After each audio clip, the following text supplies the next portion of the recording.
And this slide relates directly back to Brent's discussion about the sanctuary model, and it's derived from a book that was published in the 1980s by David Lupton called On Space Warfare. Lupton claimed that there were four major ways of thinking about the utility of space.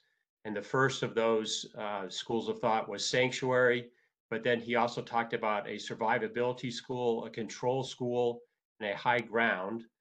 And you can see the columns then next to those schools talking about what is the primary value and function of Space Forces, how do they operate in the next column, what do they do in wartime, and then what would be the appropriate military organization to do those operations and to advocate for them.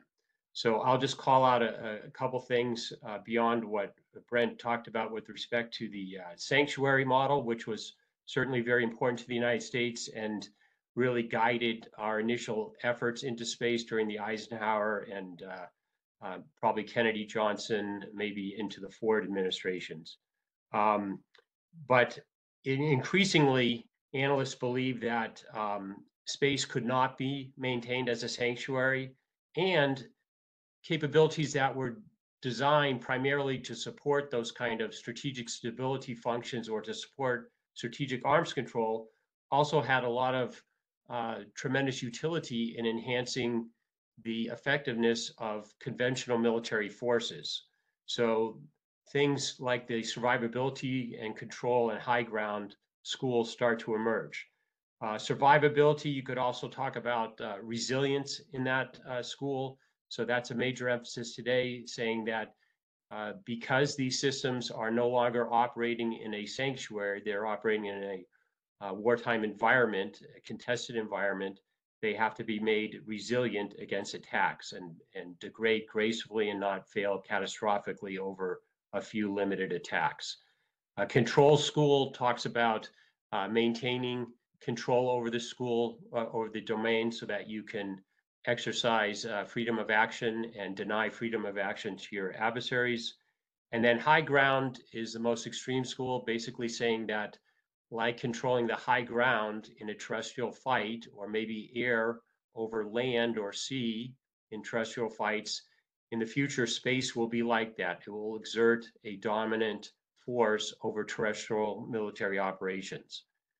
Next slide, please.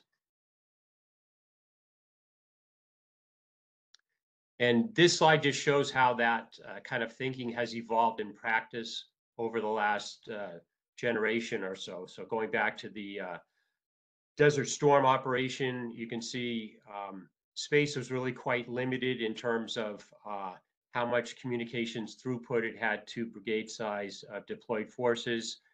There were no precision guided munitions guided from space capabilities during that operation because we hadn't developed those yet, and the GPS constellation wasn't even completed.